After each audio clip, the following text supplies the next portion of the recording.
Assalamualaikum warahmatullahi wabarakatuh. Kembali lagi bersama saya Septi Laila Nurpadila, mahasiswa Sejarah Peradaban Islam Sekolah Tinggi Ilmu Adab dan Budaya Islam Riyadul Ulum. Pada video kali ini saya akan memaparkan tentang Kerajaan Majapahit. Pembahasan yang pertama yaitu tentang sejarah berdirinya Majapahit, lalu raja-raja yang memimpin Kerajaan Majapahit. Ketiga dan keempat akan ada pembahasan tentang masa kejayaan dan runtuhnya Kerajaan Majapahit. Dan yang terakhir ada peninggalan dari Kerajaan Majapahit. Kerajaan Majapahit berdiri pada akhir abad ke-13. Kerajaan Majapahit bermula dari permohonan Raden Jayawijaya kepada Jayakatwang untuk membuka hutan di daerah Tarik. Jayakatwang merupakan raja kerajaan Gelang-Gelang. Ia adalah sosok yang berpengaruh terhadap keruntuhan kerajaan Singgasari. Pemimpin Singgasari yang juga mertua Raden Jayawijaya gugur akibat serbuan tentara Gelang-Gelang yang dikirim Jayakatwang. Istana Singgasari pun telah diduduki. Hal tersebut membuat Raden Wijaya bersama istrinya dan sejumlah pasukan yang tersisa meninggalkan Singgasari untuk menuju Madura. Mereka hendak menemui Adipati Wiraraja. Wirajaya jugalah yang mengusulkan kepada Raden Wijaya untuk membuka hutan di daerah Tarik. Raden Wijaya menuruti perkataan Wirajaya. Ketika mengabdi kepada Jayakatwang, Raden Wijaya mengusulkan untuk membuka hutan Tarik sebagai tempat berburu Raja Jayakatwang. Hutan itu pun diubah menjadi hunian sekaligus tempat untuk membangun kekuatan. Tempat tersebut kemudian dinamakan Majapahit atau Wiwatikta. Asal-usul penamaan Majapahit adalah saat para pekerja mulai membuka hutan Tarik, banyak ditemukan buah meja dan saat dimakan terasa pahit.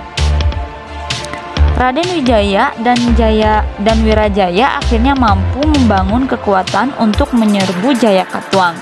Raden Wijaya lantas mengambil alih kekuasaan dan memimpin wilayah Jawa dari Majapahit.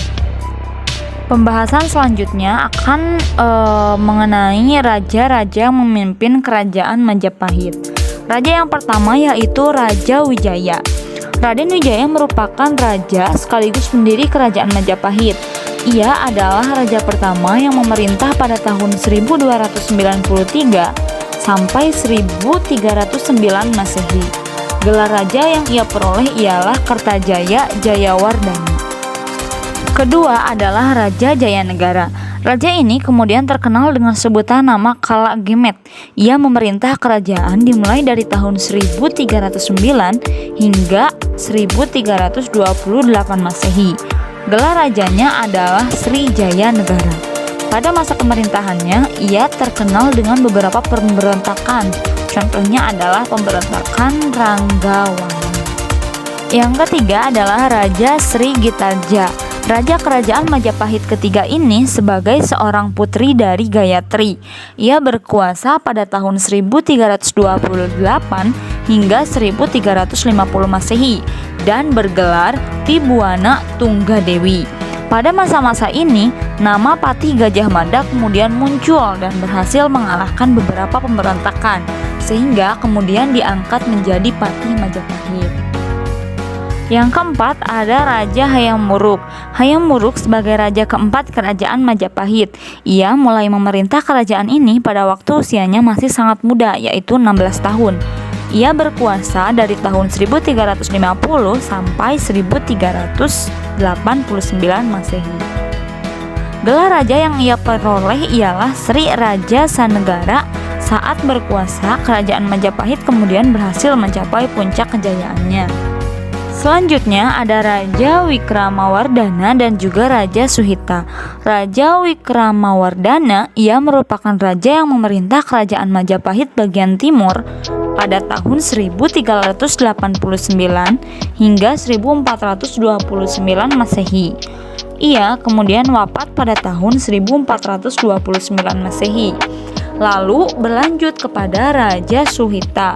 Raja Suhita memerintah kerajaan ini di tahun 1429 hingga tahun 1447 Masehi. Gelar raja yang ia peroleh adalah Dyah Ayu Kencana Wungu. Selanjutnya ada Raja Kertawijaya dan juga Raja Sawardana. Raja Kertawijaya adalah merupakan raja kerajaan ketujuh.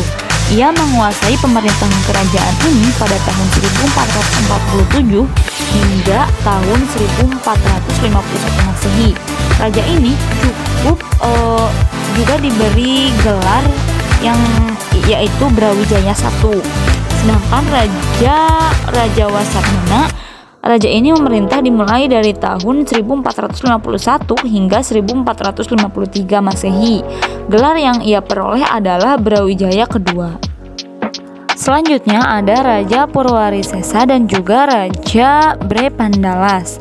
Raja Purwarisesa memerintah di Kerajaan Majapahit pada tahun 1456 hingga 1466 Masehi. Raja ke-9 ini mendapatkan gelar Brawijaya III. Selanjutnya, Raja Kerajaan Majapahit adalah Raja Brepandansalas.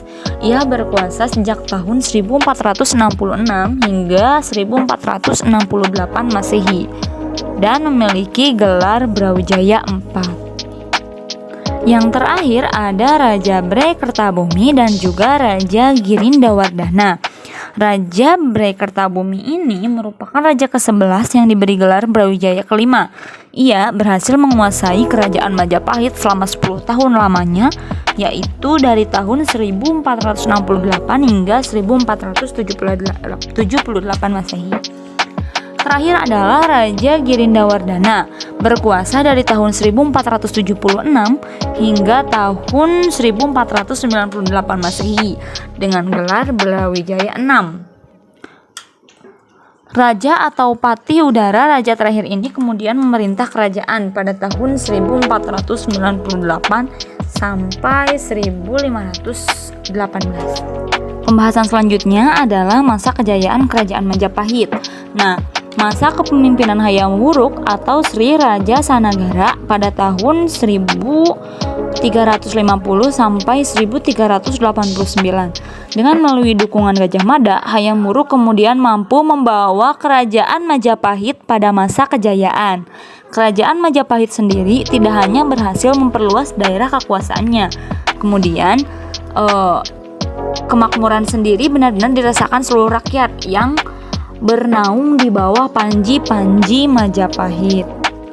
Setelah itu terjadilah runtuhnya kerajaan Majapahit. Naiknya Ratu Suhita pada tahun 1429 sampai 1447 ke puncak singgasana. Kemudian sempat membuka harapan baru bagi Majapahit untuk memulai masa kebangkitannya. Selama era kepemimpinannya, Ratu Suhita gencar menghidupkan kearifan lokal yang sempat terabaikan dari saat masa ricu sebelum ia bertahta. Pada masa pemerintahan Ratu Suhita, kemudian ditandai dengan berkuasanya kembali anasir-anasir Nusantara.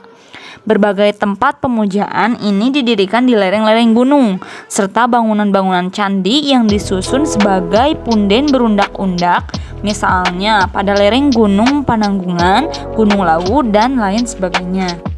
Ratu Suhita yang wafat pada tahun 1447, lantaran Ratu Suhita tidak juga dikaruniai keturunan, maka yang dinobatkan sebagai penguasa Majapahit berikutnya ialah Kertawijaya pada tahun 1447 sampai 1451. Kertawijaya sebagai adik bungsu Ratu Suhita merupakan Raja Majapahit yang mulai memakai nama Brawijaya sebagai pengingat akan pendiri kerajaan itu, yaitu Raden Wijaya. Namun, kebangkitan yang mulai dirintis oleh Ratu Suhita tidak dapat dilanjutkan oleh adiknya itu. Kerajaan Majapahit selanjutnya dipimpin oleh deretan raja yang tak terlalu cakap, sehingga mulailah tergerus dan menampakkan tanda-tanda keruntuhan.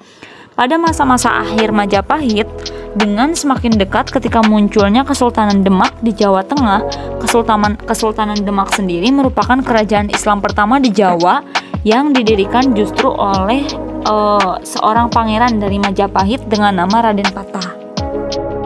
Beberapa referensi kemudian menyebut bahwa Raden Patah adalah putra Bray Kertabumi atau Brawijaya V. Masa kepemimpinannya pada 1468 hingga 1478. Sosok yang diyakini sebagai raja terakhir Majapahit. Ketika Raden Patah kemudian mendirikan Kesultanan Demak pada tahun 1468 Masehi bersama dengan para wali Songo, situasi Majapahit tengah guncang. Brawijaya VI digulingkan oleh Mahapatihnya sendiri, yakni Patih Udara pada tahun 1498. Akibat konflik ini, kerajaan Majapahit kemudian semakin menjadi lemah dan kian kehilangan legitimasi dari wilayah-wilayah taklukannya. Pada tahun 1917, Kesultanan Demak di bawah kepemimpinan Patih Unus, penerus Raden Patah, kemudian menyerang Majapahit yang saat itu telah berpindah ibu kota di Daha atau di Kediri. Serbuan ini kemudian membuat perekonomian Majapahit menjadi lumpuh. Satu dekade berselang, pada tahun 1527 Majapahit benar-benar musnah.